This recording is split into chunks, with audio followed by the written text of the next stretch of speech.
What's going on, folks? Ted from Nerd Immersion here, and as promised, I wanted to do a short, or well, I say short, you never know how it's actually going to come out, video on D&D Beyond Maps. Now, this is the free to master tier subscriber virtual tabletop, and that's a little bit of a stretch calling it virtual tabletop. It's basically a sort of map. I guess it is to some extent a virtual tabletop provided by D&D Beyond. Now, it's nothing crazy robust. It seems like it may be a little bit less resource intensive than some other traditional virtual tabletops like Roll20 or Foundry or others. So there's that benefit for it. And while it's not perfect, it does work. And I can tell you this from experience as I've been using this for my Wednesday night campaign since I basically found out that it was a thing, and they've only added more improvements to it as time has gone on. So I thought we could take a little bit of a deep dive into what they have and what's available, and then obviously address some of the things that I think they absolutely need to add to this virtual tabletop to make it something that could potentially, in some instances, replace other virtual tabletops, especially to the new or casual gamer. So if you like what I do here, whether it's this kind of stuff, new book coverage, product reviews, whatever, consider subscribing to the channel. You know how it goes. It's one click for you, does a whole bunch for me. All right, let's go ahead and jump over to D&D Beyond. Now, I've made a test campaign just to show you how to launch it, but basically you're going to go to your collections, your campaigns, and then this can be a brand new campaign like the example here, or an existing campaign. And then when you get to the actual campaign section, you'll see this option here that says Launch Maps. And if you were to click that, it'll take you to the map launcher, which is basically going to look like this with nothing in it when you first come in here. So basically what you'll do, and we can just go ahead and showcase what that looks like. If we click Launch Maps, it says no map selected. It gives you this little what's new in maps prompt, and it says pick a map. Now, again, if you happen to have access to a variety of the different campaigns unlocked on your D&D Beyond account, as you can see over here, you will have access to those maps. So let's say you bought Fizban's Treasury of Dragons.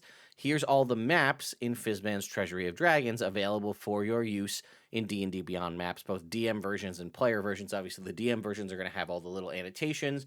If it's got something like the name for a room, like this is V1, this is V7, or if it says like secret door or trap or whatever, that will be denoted on the DM version, which will be removed from the player version. So this was Fizban's. Right here's the new maps from the Dungeon Master's Guide. Right, we can see Greyhawk, but then we can also see the various maps of the one appendices.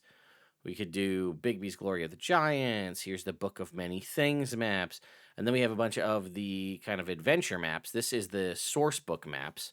And then you could say, let's go to Lightning Keep or Keys from the Golden Vault or Fandelver and Below, which is what I'm running for my campaign. So you could see this. And something I didn't realize is there's also basic maps, which are just generic maps, which might be something exceptionally useful for most players, right? And they're just basically simplistic things, right? Mushroom cave, grass field, water, snow, boat, stone, tiling. So you just need to be like, hey, we're in a forest, drop the grass field or whatever it might be. And what's cool is you can upload your own maps to it, and you have a 10, I think you can see, yeah, you have a 10 gigabyte free storage with a master tier subscription to upload your own maps. Now it supports, I think, I know it supports JPEG and PNG, and I think there's one other file type. Unfortunately, it doesn't look like at the moment it supports any type of motion graphic. So if you have some sort of map with an animated background where things are moving around or what have you, it doesn't look like that will work. But static imagery does appear to work. And then obviously you will have to set the grid size. So I just took an uploaded piece of art here, which we'll show in a second. So let's go ahead and, I was going to show you my Fandelver and Below campaign, but we'll just go ahead and make up a new one here in this test. So this is the uploaded thing, and I just hit the plus. And then you'll see over here in my map browser, this is just a piece of art. I think this is James RPG art. I was testing to see if it would allow me to do motion graphics, but it does allow me to do standard here, just any kind of standard static image. But you notice it has start session here, which means nothing has happened yet. This will not be accessible to the players until you hit start session. And if they were to go over here and hit launch maps, then nothing will be shown. It'll say waiting for the DM to launch a session. So if I were to click, you can't see it because I'm here. So let me hide myself here. Where am I there? You'll see there's zooming, and you'll see this. You have full screen, spectator view, game log and dice, and game info. So spectator view basically allows you to see whatever the players see. So if you were doing something like streaming and you didn't want the chat to see or anybody else to be able to see what secrets you have, you would capture spectator view. But if I were to go ahead and click spectator view, it's going to open it here. And you'll see because I haven't hit start session, it says, please wait for your DM to start the game session. So if we were to go back here, let's open up a different map. So we'll go to let's pull up a basic map first, right? So here's the grass field. And now you'll see in your map browser, it has made a second tab. Here's the grass field, which again, as you can see, is just a generic gridded map that you can set tokens on, which we'll talk about in a second. And then we'll go ahead and grab one from an adventure. We'll grab, again, one of the Phandelver and below because there's a couple of good ones. We'll show the region, both the DM and the player version, and then we'll grab a map, the DM and the player version. So we have the Phandalin regional map showing all of the various locations with, and you can mouse wheel in and out and click and drag with the left click. Right click doesn't do anything for you, but you can see here it is, all of the different options that shows all the various locations. But if you were to click on the player version, it has the dots, but none of the information there showcasing what is where. Okay. Same thing if we were to look at, say, Cragmaw Hideout. Here is the DM version. It's got the various, letters for the different regions. And then if you were to go to the player version, it doesn't have any of that. This would be the same thing if it had secret doors or any of that locations identified. They wouldn't be there either. So this is the most basic level of kind of how things work. Now, what else can you do when you're on a map like this? Well, you'll see you have this toolbar over on the left-hand side. You have the select tool, which allows you to, if you have multiple things, select them. You have the pan tool, which allows you to click and grab and move. You have the fog of war tool, which you have cover all and reveal all. So let's say we didn't want, we can use our tool to add fog of war, or we can use that same tool to erase it. But what I usually end up doing is I'll go to cover all, and now the entire thing that you see here in blue is covered in fog of war. So if we were to say start the session and then go to that spectator view, the players will just see a black screen with nothing on it. Now, if I were to go back and use my fog of war tool to hit the eraser, and you can see you have different shapes, circle and square, and then different sizes. So we'll go to our biggest size, which you can see is pretty big, and we're on the eraser, so this is going to remove things, and we want to erase all of this. So the stuff that we're highlighting in the light is now been revealed, right? And if we go to our spectator view, you can see that this is what the players, and potentially if you're going to be doing something like a stream, this is what you'd want to capture that the chat would see, is the areas that you have revealed as the party moves through. If we wanted to say go ahead and the party goes up the middle, we go back to our spectator view, that has now been revealed. So pretty easy to work with. And we can go ahead and just hit reveal all. And then again, if we were to go back, the players will now see everything. So that's a pretty simple, basic option for you. Now, we also have the opportunity to just draw. We can draw on here. We have the eraser as well. We can erase different things. We can also just clear the whole thing. We have various color options and then different size, if we want to draw different size things for one reason or another. We have shapes, so we can add a square overlay. That was one option. We can choose the different colors for it. Here's another one. Here's a tan one. We can choose a circle, right? However you want to do these various overlays. And then again, when you click on them, you could just delete them. So it's easier if you hit the select button, but you can also select multiple, I think, or maybe it's only multiple tokens and then delete them. If you wanted to do a spell effect, you can do a pattern, as you can see here. So let's do healing, and we'll do a healing circle that is blue. So that is now, there's our little healing circle, right? Or however you want to make it. Decide, and you can see it tells you, right, 5 feet, 10 feet, 20 feet. So there's a 20-foot radius healing circle, right? And then you can obviously turn it on and off. so that the players don't see that it's there. So if we were to go to look at the spectator view, you see there's nothing. But then if we were to turn it on, now the players see that. So if you wanted to set up an area of effect, whether that's a healing thing, a damaging thing, maybe it's an aura of like poison, right? So we could go back and we can change it. Let's say it's poison, right? Oh, well, that's kind of, well, let's make it green, right? So the party triggers a trap and it sets off a poison cloud in a 20-foot radius sphere. Well, now you have that, but you can always go and set this up ahead of time and then just hide it. So the party walks through unbeknownst to them, and then when it triggers, you activate it, turn it on, and now it's there. So again, a lot of little things you can do with overlays depending. And now again, they're not perfect, but there are options there for you. You also have a ruler, right? A measuring tool, however far you want to measure based on the type of grid you've set up. You have a point and ping tool, which you can just use to draw around, right? Draw like, okay, we want to move from here to over here and do this. Or you can switch to that's the point tool. You can switch to the ping tool and you click and it generates a ping like that wherever you click. Now, again, I wish that some of these functionalities were a little cleaner and easier to use multiple, because probably one of the worst ones is when I've got the whole thing covered and I'm going to reveal it and I want to like click and drag to move the thing down.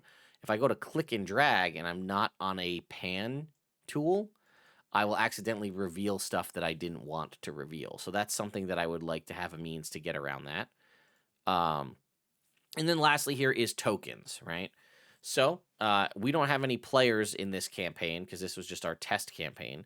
So if we did, all of the player tokens would be here, as would their companions. And then we can add in the monsters, right? So we can go ahead and put, here's an Aarakocra, right? Here's an Aratuk Elder, and they'll all be scaled to the proper size. You can go ahead and hit hide to hide them. So again, the players won't see them. So if you want to set up your whole map with all the enemies when they're there. So let's say we have the Aarakocra also hidden. We can go to our select tool, select them both, and then reveal them both at the same time. We can also change the circles around them if this makes it a little bit easier for folks for one reason or another. Maybe you'll do this if they're concentrating or something on a spell. Now they have the black ring. I usually do the player characters either individually or all as one separate color from the enemy monsters, just so that, especially if there's a ton of things on the map, or maybe players are playing on looking at it on a tablet or a mobile device. By the way, I have heard, I haven't tested this myself, but one of my players was character sheet on their screen on their computer and the map on the mobile device. I'd said it's very intuitive and very easy to move and manipulate your character utilizing a tablet, and I've even played around with it a little bit on a cell phone. So it has some pretty good functionality because it's all browser based. I don't know how it works in the D&D Beyond app. If it works, I don't really use the app. I really just use the browser. But if you go in here and you make a homebrew monster somewhere within your D&D Beyond homebrew section, and you grant that D&D Beyond homebrew monster art, when you search it, it will have that. So I don't know what I have. I think I have this one, right? So this wraith here this stat block that I made, right? And then the artwork that's there for it. Because I put artwork on it when I created it in the homebrew section of D&D Beyond, it uses that artwork for the token. And I also can choose this if I wanted to name this just, Bob. Now the character's name is Bob. You might want to rename things, especially if it gives away what the creature might be, right? If you wanted to have the NPC be just an NPC and didn't want the party to know that it's a vampire, don't grab the vampire token and leave it to just say vampire, because then the party's going to say, oh, well, I guess he's a vampire. You might want to hide that and choose a different name. So I think what we'll want to do next is let me go back to my Phandelver and Below campaign to showcase with the player characters. So here we are on a map that we had set up. So we drew some lines here. You can see there's a bunch of characters. But let's go ahead and just design a new one quick. We'll grab a basic map. We'll grab our stone tiling and then switch to it. So here's our stone tiling floor. When we go to the tokens, you can see the player characters, all the characters in the campaign, and then if they have companions like beast companions, familiars, and so on. So we'll go ahead and add all of our party here to the map. So here they are, right? Set up in the, I will say the grid can be a little bit funky, but here they all are, all of the party members. Go ahead and add in the Quasit here, and then the little rabbit as well, so that they're all here on the map. You can see all the party. Now we want to have them fight some stuff. Well, obviously we're going to want to have them fight a dragon. Let's make it, what do we think? Let's grab a dragon blood ooze. We'll drop one over here. And we're going to grab a dragon bone golem. Put it over here. And a ghost dragon. Okay, so here is our creatures, right? Now, previously, when you used to play, this is all you had. You'd have this, and you'd have to track initiative yourself. One thing they do have, which I'll turn my camera off so you can see, is game log and dice. So if anybody is making, excuse me, checks or attack rolls out of their character sheet in D&D Beyond, it tracks it here in the game log. And it also has an opportunity for you to click this to just roll dice. So whether you want to roll this to everyone as the DM, okay, I'm going to roll initiative for the monster. I hit roll. It says Dungeon Master custom roll 19. That goes to everybody. If I hit roll to self, I can go ahead and do this. And then this is, it says here to self. So that way they don't know what I rolled. Now, one thing that I think would be an absolute game changer would be if the dice rolled on the map, right? Because especially because D&D Beyond has so many cool custom dice that you can buy for your character. Unfortunately, when you roll here, it just doesn't show what the dice are. Whereas if you were to roll it in the campaign on your character sheet, you would see it. And you know what? Why don't I just go ahead and grab that real quick? I'll open up that campaign, then I'll show you what I'm talking about. And then that way you can get an idea of how it kind of interacts between the two. So I'm going to go over to my Phandelver and Below campaign, and I will go ahead and grab Bishop's character, and I will show you. So here is Bishop's character, right? So if we were to go ahead and say he's going to make an attack roll with the Broscade, he hits this. It rolls the die on the screen. You can see it there. It says 19. That's captured up here in the game log. But if we were to go back to the map, we can also see there's his 19. And then again, if you were to roll damage with it, you'll see the die on the screen here. There it is. He rolled 8 plus 8, max damage, 16. And then you'll also see it captured here in the game log.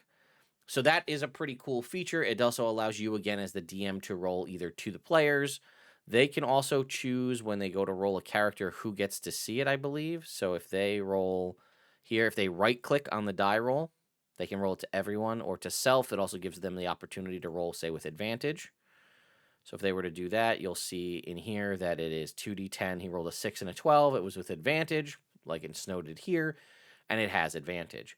The opportunity why you would probably want to roll things to the DM would be something like death saving throw. So if we were to set him to 0 hit points, right? So now he's at 0. So now he's going to make a death save. So we're going to go ahead and hit that roll. Now everybody knows that he succeeded. But if he were to go and right click on that roll and say to self, and then roll it, roll the 19. Now I can see here to self that he rolled it. Now we'll go ahead and start the session and pull up a spectator view to look at what is in our game log. And again, I'm seeing all of these because I am also the dungeon master, but this way the party doesn't know what he's rolling for saving throws. And you can see again that it was a success, and we'll go ahead and make one last roll to self. And then he got a failure. We'll do this one with advantage to self. And then we got another success. So now he's stable, right? So there's different ways you can do that. But we're going to go ahead and just put his health back up to 67. But But anyway, you can see there's different opportunities there. But you also see how the dice roll on the screen, which is a pretty cool feature. And I wish that that was available from the maps, because that would then give everybody like a reason to, I mean, from a purely monetary standpoint, it would give D&D Beyond a reason to make possibly sell more fun, cool digital dice if you could see them rolling on here in the game log. But one thing that I wanted to show you is a new thing that they've added is this sidebar over here called Combat Encounter. This is something new with the beta rollout. So you can choose to, when you select a token, this option here to hit plus to add encounter. In this instance, because we've made just a small little combat, we're going to hit add all tokens. So now it has added all of our tokens here to the initiative combat encounter here on the side. So it gives you high level information. It gives you what everybody's, I think this is their initiative, or I'm not sure what that is, but it gives you their AC. This might be their initiative score if it's like auto applied, but it gives you their AC, their HP, and their initiative bonus, which I think is just giving them 10 plus their initiative. And then it gives you the opportunity here for all of the monsters. It tells you what the difficulty is using the 2024 Dungeon Master's Guide as far as difficulty level goes. You can hit auto initiative, and then it'll just randomly roll for the monsters, determine what that is. Now, I don't know if the players go, let's see if Bishop goes on his character sheet and rolls initiative. He rolled a 12, so an initiative of 20. Does that? It does not apply it here. So yes, you'd have to do this manually and change that to 20. So that would be something I would want to be able to be fixed so that I could just do that automatically.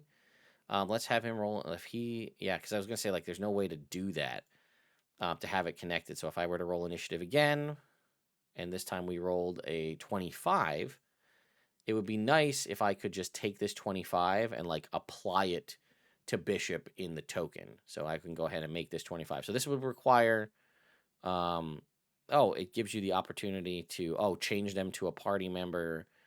You can have them make it with advantage or remove them from the encounter. So if we hit advantage, so let's go ahead and start the combat. So his initiative there was 25. Now, I think this is what this is doing, is using initiative score, which is a term where your AC is 10 plus whatever your initiative bonus is. So his was 18 because his initiative bonus, as you can see here, is 18. And it tells you right here, initiative scores can replace rolls at your DM's discretion. Your initiative score equals 10 plus your dexterity modifier. And then obviously anything you'd have that would be an addition. If you have advantage on initiative for one reason or another, that's going to give you a static +5. It's basically passive initiative, right? If you have disadvantage, it's going to be at a -5. And this removes the need to make a whole bunch of rolls for initiative. The DM can just know what that is all the time and I'm probably going to do a separate video on this, but the DM can just know what that initiative number is all the time. And because it tracks it automatically in the initiative score, in the initiative order, you don't have to worry about that. And then now you can see we've got the initiative order here, and then it has the opportunity round 1, turn 1, and we can go ahead and hit next, go to Gable, turn 3, go down the list. Here's the Dragon Blood Ooze. But what you probably didn't know is that in the spectator mode, it actually gives you a combat carousel across the top of the screen showcasing whose turn it is.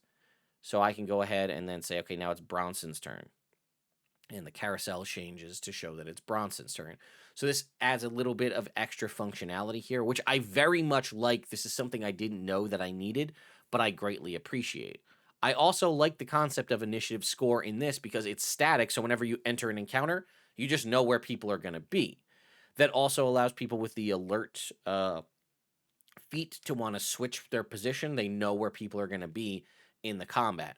The only kind of potential downside to this version of the combat carousel is it doesn't let you, you kind of automatically know. You can't surprise your players with when the monsters are going in combat. They just kind of know up front because the monsters are going to show up on the combat carousel. If you wanted to keep it a surprise, like, and whose turn is it going to be? It's the Ghost Dragon's turn. That's a very minor nitpick, but the biggest complaint and issue that I have with D&D Beyond Maps is I have no way of getting this stat block without um, going to somewhere else on D&D Beyond and pulling it up. So here I am on the Dragon Blood Ooze. I can't click this. I can't right-click this if I want to anything more than its AC, HP, and initiative. Now, granted, when the players are fighting against it, having its AC and HP quickly available to you on the side tracker is nice. You can go in and click, but you can't actually do anything to the character's HP, which is kind of a pain in the ass. I can delete it from here, and if I click on a player, I can see what they are, but I can't tweak this, which is a pain in the ass. Because in the original combat encounter, like alpha that they had, you could at least change the HP and the AC for the monsters here. You can't do that. How am I going to I would love to be able to lower its HP based on the damage that it took. And more reasonably, if somebody rolled damage over here, like this 16 damage that Bishop did, I would love to be able to drag that and drop it onto the creature that he hit, and then it automatically remove their HP. Now, obviously, we're getting into more traditional virtual tabletop stuff, but I feel like we're so close. The most simple thing would be if I could click on this and then pull up the stat block, because right now what I have to do if I'm doing this all digitally is go to somewhere on D&D Beyond, or have the book in front of me, depending, and then like type in Dragon Blood Ooze, and then here it is. And what I would love is if I could get this to just pop up when I clicked on it or right-clicked on it here. And what would be even better is if it gave me this, that I could just hit the +7, and then it would roll its attack. And you'd see Dragon Blood Ooze Pseudopod attack. And then I could roll the damage. And then again, an opportunity to just drag and drop and apply this on somebody would be great, especially if it could do things like take into account resistances. Like a Dragon Blood Ooze does bludgeoning plus acid. If you're a barbarian and you have resistance to bludgeoning damage, or you're somebody who has resistance to acid damage, and I go to drop that damage on you, if it would just auto have it because of the resistance. Now, again, I know tons of other virtual tabletops have this functionality already, but a lot of the usage and functionality here of D&D Beyond Maps is very good. It's very clean, it's very intuitive, and it's not a lot of investment beyond a D&D Beyond subscription, which you may already have. But there are some things that they could do. Now, it is officially in beta for the first time. It's been in alpha for a while for most of the time of me using it. So again, people coming in now are going to have the benefits of the combat carousel. They're going to have the benefits of the encounters on the side. But not having the ability to adjust the HP of the monsters is kind of an annoyance. Because if we were to go to, say, my encounters, let's say, and here is an untitled encounter. Let's see. Here it is, right? With a bunch of stuff. And we could go ahead and resume encounter. And do you see how I have the ability to access their initiative, right? And I can click on it here in the encounter builder, and it pulls up their stat block. Do you see this? And I can adjust their HP in the encounter builder. If I wanted to determine and have them make a attack roll, I can go ahead and hit this, natural 20, and then I can go ahead and roll the damage. And it'll calculate the damage for me and add it all up. Now, this is their internal combat encounter tool. It exists here. It's like a lesser version of it is provided here. If we could even just get this functionality over here, it is immensely better, because not only is it giving me the ability to adjust their HP so that either the party can see it, maybe, or maybe not, but you can see it without having to do the math manually somewhere else. But you can also do things like click on them, see their whole character sheet, and roll from it. And then I think, let's see, if we were to go to the game log, the party can see in the game log, Nesnar the Black Spider rolled an 18 plus 5 to hit. Or, that was set to self, but if I were to set it to everyone, then they could see that he rolled a 23 to hit. And then, oh man, and then they can see what the damage roll, or maybe you don't show them what the to hit is, but you show them the damage roll. And for some things, this could be very useful for getting out spells that deal a bunch of damage. If somebody had access to something like Fireball, let's say, and you didn't want to roll 8d6 and you wanted to just add it up, right? You could just do something. Again, it would have to have it in the attack stat block here, but again, we could roll this. It's a function that exists in the current beta version of the combat encounter, which a lesser version exists here. This has kind of been my biggest complaint about D&D Beyond for the longest time in terms of tools, is you have great functionality in one place, but you don't have that same functionality across the board. For example, magic items can't grant you actions, but a feat or a class feature, you can say like, hey, this magic item might give you a special bonus action that you can do. The magic item can't grant you a bonus action on your character sheet, but a feat or a class feature can. And it's just like, if I could have the same functionality in building a class or a species or a feat on my magic items and have that same functionality be shared across all of the different internal, homebrew tools, I'd have so much more functionality and usability for myself. You already have it in one aspect. I just need it across the board. Same thing with this combat encounter. This thing, while not a lot of people use it, is very clean and easy for tracking things. But you know what makes it even easier? If it's here in the maps when you're going and selecting and generating your whole map, okay, add all these things to the combat encounter, that's great. If you could give me the capability to click on, like I can do here, and pull up the giant spider stat block, and then roll its attacks out of it in the game log for everybody to see. And again, when I roll it here in the combat encounter beta, I get to see my fancy dice roll on the screen. Whereas over here in the maps, I don't get to see that.